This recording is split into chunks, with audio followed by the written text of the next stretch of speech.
नमस्कार दोस्तों, आप सभी का एक बार फिर से स्वागत है जेकी आईटी मंत्रा यूट्यूब चैनल में। CPRI, railway, ALP and technician, NPCIL, navy tradesman सभी प्रतियोगी परीक्षाओं के लिए नॉन टेक की क्लासेज लेकर उपस्थित हुए हैं। कुछ की संभावित वैकेंसी है, जैसे कि रेलवे, एएलपी एंड टेक्नीशियन की संभावित भर्ती है। और मेरा मानना है कि इस वैकेंसी को हाथ से नहीं जाने देना चाहिए, क्योंकि ये भर्ती काफ़ी समय के बाद आ रही है, 2018 के बाद आ रही है। तो कंपटीशन अच्छा होगा और सीटें भी अच्छी खासी होगी, तो आपको अप्लाई करना है, करेंगे आप। इससे पहले ही तैयारी शुरू कर दीजिए। क्लासेज आपके लिए यूजफुल रहेगी। प्रीवियस पेपर बेस्ड पर आपको क्लासेज प्रोवाइड करवा रहे हैं। साथ ही सीपीआरआई का एग्ज़ाम होना है। एनपीसीआईएल की काकरापार और राजस्थान साइड के एग्ज़ाम होने हैं। नेवी ट्रेड्समैन की वैकेंसी आ चुकी है, एप्लीकेशन बंद हो चुके हैं, तो अब एडमिट कार्ड ही आएंगे। उन सभी के लिए नॉन टेक्निकल क्लासेज है। दिल्ली मेट्रो में भी संभावित भर्ती है, इस वर्ष आ सकती है। राजस्थान उत्पादन में इस वर्ष वैकेंसी आ सकती है। राजस्थान रोडवेज में आ सकती है। तो कुल मिलाकर 10 वैकेंसी आपके सामने है। और सबसे बड़ी भर्ती डीआरडीओ सेप्टम 11 संभावित भर्ती आपके सामने है। तो क्लासेज रेगुलर है, आज से देखना शुरू कर दीजिए। चलिए शुरुआत करते हैं। नॉन टेक्निकल क्वेश्चन है, सॉल्यूशन करेंगे। एक एक पॉइंट आपको बताया जाएगा जो क्वेश्चन एग्जाम में छप सकते हैं, सारे करवाएंगे। चलिए शुरुआत करते हैं। रिक्वेस्ट है, हर शाम 6 बजे क्लास होती है, तो ज्वाइन जरूर कर लीजिए। अपने फ्रेंड सर्किल में शेयर करें, वो भी शेयर कर दीजिए उनके साथ, वो भी ज्वाइन हो सके।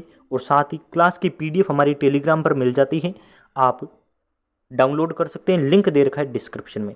चलिए शुरुआत करते हैं। और लाइक तो आपको करना है, चैनल पर पहली बार आए हैं तो आईटीआई बेस्ड नॉन टेक के लिए इस चैनल को सब्सक्राइब कर लीजिए।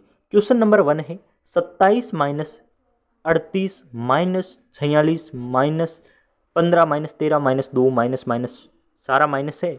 लेकिन इस प्रकार की क्वेश्चन में लिखा वो आएगा, हल कीजिए, सोल्व द फॉलोइंग, यानी कि सोल्व द फॉलोइंग इस प्रकार से लिखा होता है। यानी कि इसको सोल्व कीजिए, हल कीजिए। क्या करेंगे, एक रूल लगाना होता है, कॉमन सा रूल है। यदि आपको कुछ भी नहीं आता है ना, तो क्लासेज देखिए, मैं आपको जीरो से हाई लेवल तक लेकर जाने वाला हूँ। ये क्लासेज रुकेगी नहीं दिसंबर तक।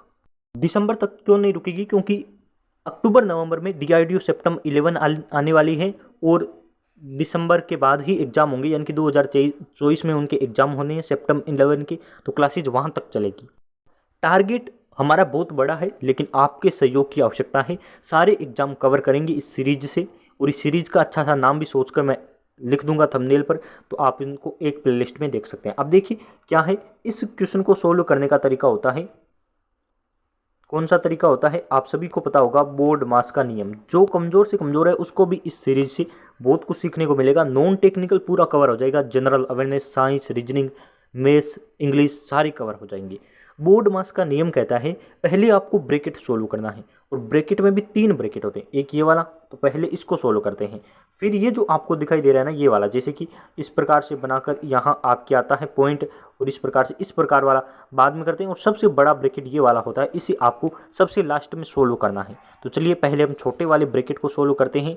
छोटा वाला ब्रैकेट आपके कहाँ है, आप कहेंगे यहाँ है, तो आपको इसमें सोल्व करना है। आप कहेंगे 15 माइनस 13 कर दीजिए, तो 15 में से 13 गई, आप कहेंगे 2 बचे। और 2 में फिर आपको 2 माइनस करना है, यानी कि आप कहेंगे इस ब्रैकेट में तो आपके 0 बचा, 0 इस ब्रैकेट में बंद कर दीजिए।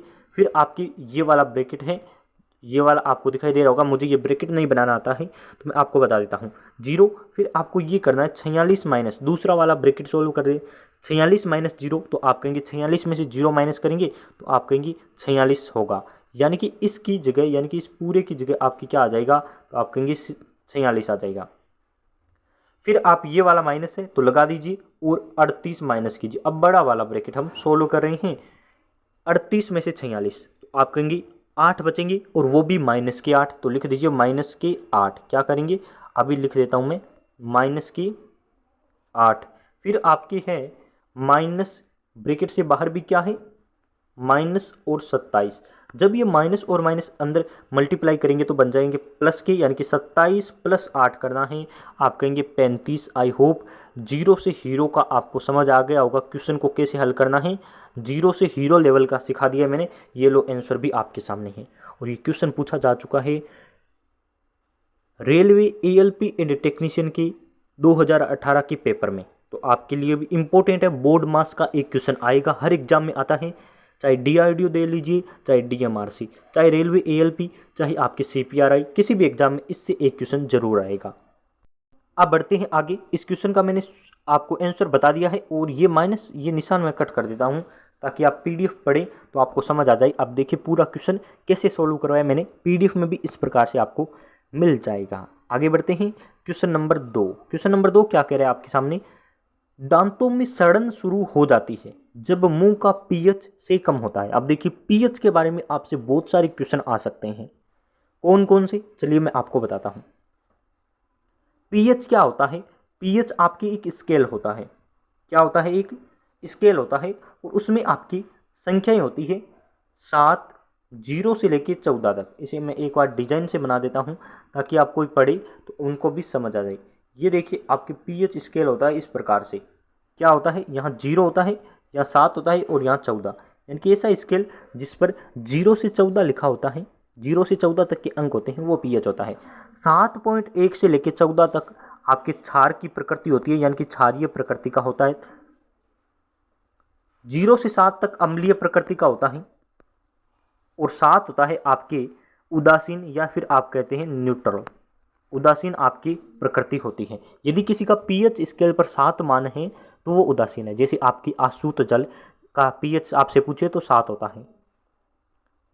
क्षार प्रकार के यानी कि क्षारीय होते हैं, उनका आपके 7.1 से 14 तक होगा और अम्लीय प्रकृति के जो भी हैं उनका होता है 0 से 7 तक। अब आपसे पूछा जा सकता है पीएच आपके जो स्केल हैं वो किसने बनाया, तो किसने बनाया तो आपको ध्यान रखना है, पीएच स्केल आपके बनाया है, ये पीएच में एच बड़ा लिखा जाता है, पीडब्ल्यू दिखाई दे रहा है क्या आपको, मैं इसे अभी एच बना देता हूँ। पीएच स्केल आपके बनाया था सोरेनसन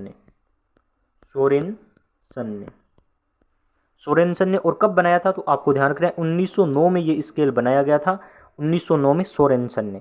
अब देखिए ये आपके हो गया। यदि मुंह का आपसे पूछा है कि जब दांतों में सड़न शुरू हो जाती है तो मुंह का पीएच कितना हो जाता है, तो मुंह का पीएच आपकी अम्लीय प्रकृति का हो जाता है, यानी कि 5.5 हो जाता है। ये आपको ध्यान रखना है, ये एक फिक्स क्वेश्चन है, इसका आंसर ध्यान रखना है, साथ ही इतनी सारी बातें आपको ध्यान रखनी है। क्लासेज लंबी होगी लेकिन आपको सीखने को बहुत कुछ मिलेगा। सोरेनसन वाला 1909 का ये क्वेश्चन छप सकता है, याद जरूर कर लीजिए। आगे आपसे क्वेश्चन पूछा गया है, उस समय का चयन करें जो किसी घड़ी में 9:30 बजे के सही दर्पण छवि को दर्शाता है। अब देखिए रीजनिंग का क्वेश्चन है और आपसे पूछा जा सकता है, क्या पूछा जाएगा, आपको एक टाइम दे देगा और कहेगा कि इसका दर्पण में प्रतिबिंब क्या बनेगा, इसका जल में प्रतिबिंब क्या बनेगा।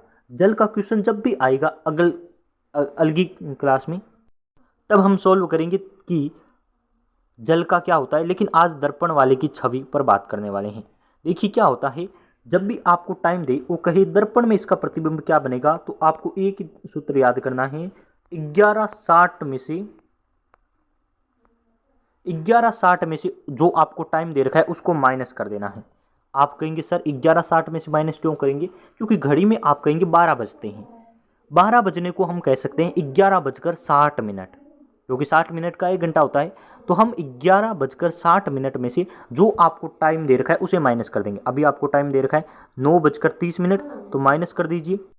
तो जैसे ही आप माइनस करेंगे तो आप कहेंगे 30 मिनट में से आप 60 में से 30 माइनस किया 30 और 11 में से 2, यानी कि जो आपका 9:30 घड़ी में हुई है वो आपके दर्पण में दिखेगी तो 2:30 दिखेगी। ये रहा क्वेश्चन का आंसर। बस आपको यही फॉर्मूला याद करना है, जब भी दर्पण का पूछे 11:60 में से आप माइनस कर दीजिए 9:30, आपका क्वेश्चन का आंसर आ जाएगा। बस ये फॉर्मूला यूज कर लीजिएगा, जब भी आवश्यकता पड़ी आंसर आपके सामने होगा। आगे बढ़ते हैं, निम्न को हल कीजिए, सोल्व द फॉलोइंग, एक बोर्ड मास का क्वेश्चन है और ये एएलपी एंड टेक्नीशियन के दूसरे दिन का जो पेपर हुआ था उसमें क्वेश्चन आया था आपके 22 - 1/4, फिर ब्रैकेट है दूसरा वाला -5 -8 -48 भाग -16। मैंने आपको कहा है हर प्रकार से आपको ब्रैकेट को सोल्व करते जाना है और आपको फाइनल बाहर तक जाना है, अंदर से लेकर बाहर तक का आपको सॉल्यूशन करना है। तो पहले आप सोल्व कीजिए, यानी कि छोटे वाला ब्रैकेट, तो आप कहेंगे 22 भाग आपके 1/4 है फिर आपकी ये ब्रैकेट यहाँ बंद हो गया, फिर दूसरा वाला ब्रैकेट शुरू हो रहा है और लिखा है -4। क्वेश्चन लिखा हुआ है, मैं यही आपको एक्सप्लेन कर देता हूँ कि आपके माइनस और माइनस की आप मल्टीप्लाई कर दीजिए तो बनेगा आपके प्लस, फिर आपको करना है माइनस। तो आप कहेंगे यहाँ आपके दूसरे वाले ब्रैकेट में जो बन रहा है वो मैं आपको बता देता हूँ, -5 प्लस आपके 48, फिर आपकी भाग -16। अब देखिए आपको 48 में 16 का भाग देना है, क्योंकि पहले आपके बोर्ड मास का नियम कहता है कि भाग दीजिए, तो भाग हम दे देते हैं। तो आपके 3 बार में जाएगा और 3 भी आपका माइनस का 3 आएगा, -3 और -5 आपको पता है क्या होगा, तो आप कहेंगे -8, यानी कि इस पूरे ब्रैकेट में आपकी -8 आ जाएगा। कर देते हैं, -8 को यहाँ लिख देते हैं, पूरा हटा के मैं लिख देता हूँ, -8 आया है आपकी कैलकुलेशन में, इतना आपको ध्यान रखना है। तो ये आपके हो गया -8। अब आपको क्या करना है, दूसरा वाला ब्रैकेट शुरू हो रहा है तो उस ब्रैकेट को भी सोल्व कर दीजिए। 22 - 1/4, इस प्रकार से आपके सामने समीकरण होगी कि 22 - 1/4, और आपको पता है बोर्ड मास के नियम के बाद होती है डिवाइड के बाद होती है मल्टीप्लाई, तो कर दीजिए। आप कहेंगे -2 और -2 और आपकी गुणा हो जाएगी ऊपर ऊपर, तो आप कहेंगे +2 बन जाएगा, +2 और 22 जुड़ के हो जाएंगे 24। यानी कि आपको बस कैलकुलेशन करनी है और कैलकुलेशन करके आप आंसर निकाल सकते हैं। बोर्ड मास का नियम ध्यान रखिए, और 22 और 2 आपके 24 हो जाएंगे। आप इस क्वेश्चन को हल करके ज़रूर बताइए कि क्या यही आपका आंसर आ रहा है, तो आपको कॉपी पेन लेकर बैठना है। आगे आपके सामने है संख्या, और दे रखी है बड़ी सारी संख्या, और उसमें कहा है 9 और 5 के स्थानीय मान का अंतर। अब देखिए अच्छा क्वेश्चन है, थर्ड या फोर्थ वाला बच्चा भी इस क्वेश्चन को कर पाएगा। अच्छा क्वेश्चन है, आप भी जरूर कर दीजिए। देखिए क्या होता है, स्थानीय मान संख्या लिखनी है आपको, 42, फिर 86, 93, और उसके बाद एक बार मैं 93 को ध्यान से लिखूं, 93, और फिर आपके हैं 745। इसमें कहा है आपको 9 का स्थानीय मान, तो 9 ये रहा, तो आपको 9 लिख देना है। और स्थानीय मान का मतलब होता है पीछे जितनी संख्या है उतने जीरो, तो 1 2 3 4 संख्या है, आपको 4 जीरो लगा देने हैं, तो आपकी बन गई 90,000। और 5 का स्थानीय मान, 5 तो लास्ट वाला अंक है, तो 5 लिख दीजिए। 5 के पीछे जीरो लगेंगी ये क्या, तो आप कहेंगे 5 के पीछे कोई संख्या ही नहीं है तो जीरो नहीं लगेंगे। दोनों का अंतर मतलब दोनों को माइनस करना है, और जब किसी संख्या को में से 5 माइनस करते हैं तो 89,000 आपके 995 वाला राइट आंसर है। आप भी सीख कर पाएंगी। अंतर करना था दोनों का स्थानीय मान निकालकर, तो आपने कर दिया होगा। आगे बढ़ते हैं, छोटी कक्षा का क्वेश्चन था, आप भी कर सकते थे, लेकिन क्वेश्चन पूछा गया था ALP एंड टेक्नीशियन के पेपर में। अब आगे है, ऊपर उठाई गई हथौड़े के पास क्या होता है, कौन सी ऊर्जा होती है, इस प्रकार से क्वेश्चन पूछा गया है। तो आपकी ऊर्जाएं दो प्रकार की होती है, एक होती है पोटेंशियल एनर्जी और एक होती है काइनेटिक एनर्जी, जिसे आप बोलते हैं कि गतिज ऊर्जा और स्थितिज ऊर्जा। स्थिति के कारण जो ऊर्जा होती है उसे स्थितिज ऊर्जा, और गति करने के कारण किसी वस्तु में जो स्थिति ऊर्जा आती है उसे कहते हैं गतिज ऊर्जा। तो आपकी स्थितिज ऊर्जा है इसमें। दोनों को आपको फॉर्मूला लिखना है कि गतिज ऊर्जा का क्या होता है और स्थितिज ऊर्जा का फॉर्मूला क्या होता है। दोनों फॉर्मूले आपको लिखने हैं। पोटेंशियल एनर्जी और काइनेटिक एनर्जी के फॉर्मूले याद कर लीजिए, वहां से एक न्यूमेरिकल आ सकता है। नेक्स्ट क्वेश्चन है कि निम्न में से कौन सा एक अम्ल का गुण नहीं है। अम्ल यानी कि एसिड, दो होते हैं आपको पता है, अम्ल और बेस, तो दोनों के आपको गुण याद होने चाहिए। 3-4 गुण आपको याद होंगे। या फिर ऐसा क्वेश्चन आ सकता है कि निम्न में से अम्ल कौन सा है, तो HNO3, HCl ये अम्ल होते हैं, और क्षार होते हैं आपके NaCl, तो यानी कि जो नमक वाले होते हैं वो क्षार होते हैं। अब देखिए पूछा गया है पहले ऑप्शन में, अम्ल नीले लिटमस को लाल करता है। अभी एडमिन एंड अलाइन के एग्जाम हुए थे DRDO सेप्टेम्बर 10 के, तो अम्ल और क्षार से एक एक क्वेश्चन हर शिफ्ट में आया था, आपको पढ़ लेने हैं। अम्ल में होता है आपकी अनीला, अनीला ट्रिक से याद कर सकते हैं कि नीले को लाल करता है। और छालानी में आप याद कर सकते हैं, छालानी यानी कि क्षार आपके नीले को लाल, लाल को नीला करता है। दो आपको यहाँ से गुण ध्यान रखने हैं। अम्ल का स्वाद खट्टा होता है, और चौथा ऑप्शन दे रखा है अम्ल का स्वाद कड़वा होता है। यानी कि एक ही चीज़ के दो ऑपोजिट ऑप्शन होना, तो आपको समझ लेना है कि इनमें से ही आंसर होगा।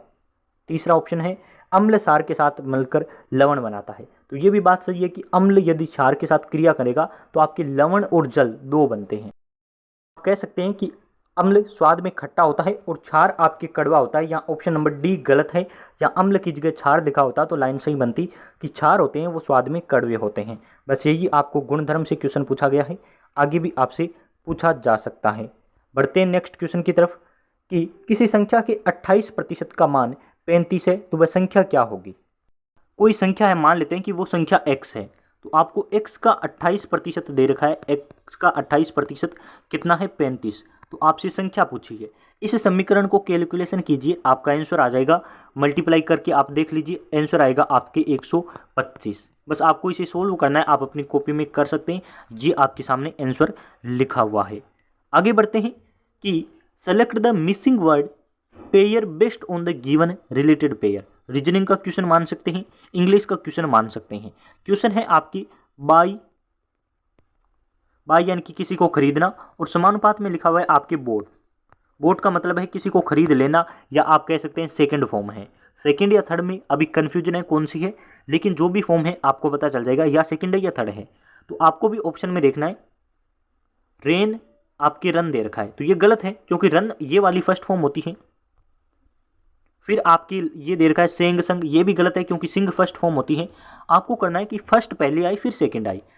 और आपकी ये दे रखा है सट और सट, सट सट सट तीनों फॉर्म एक जैसी होती है, कट की भी तीनों फॉर्म एक जैसी होती हैं। तो ये भी आपको ध्यान रखना है कि आपकी ये वाला आंसर सही है, फर्स्ट फॉर्म और सेकंड फॉर्म का आपको जोड़ा बैठाना है। आगे बढ़ते हैं, क्वेश्चन नंबर लास्ट वाला, यदि कंडक्टर का प्रतिरोध 2 गुना कर दी जाए, यानी कि कोई एक चालक है उसका प्रतिरोध 2 गुना कर देते हैं, यानी कि रेजिस्टेंस आपके 2 गुना कर देते हैं, तो आपको पता है जितना रेजिस्टेंस होगा, प्रतिरोध होगा, धारा उससे कम हो जाएगी, तो धारा आपकी आधी हो जाती है। ये किस कारण होता है, तो इसका कारण एक ये फॉर्मूला होता है V बराबर आई आर। क्या फॉर्मूला होता है, ओम का नियम कहता है V बराबर आई आर। अब देखिए आई ज्ञात करना है तो आपको इसी से फॉर्मूला बनाना है। आई ज्ञात करेंगे तो आपको आई को अकेला करना है, तो आपका फॉर्मूला बन जाएगा V/R, और V/R आपके ऑप्शन नंबर डी में दे रखा है, ये वाला राइट आंसर होगा। आपको फॉर्मूला ही पूछा गया था। बस आज के लिए इतना ही। आई होप आपको क्लास पसंद आई होगी। किसी भी एग्जाम की तैयारी कर रहे हैं तो इस चैनल को सब्सक्राइब कर लीजिए और वीडियोज रेगुलर देखिए। बहुत बहुत धन्यवाद आप सभी का। PDF आपको हमारे टेलीग्राम पर मिल जाएगी, लिंक इन डिस्क्रिप्शन, और साथ ही CPRI की आप टेस्ट सीरीज ज्वाइन कर सकते हैं, आपको उसका भी लिंक दे रखा है।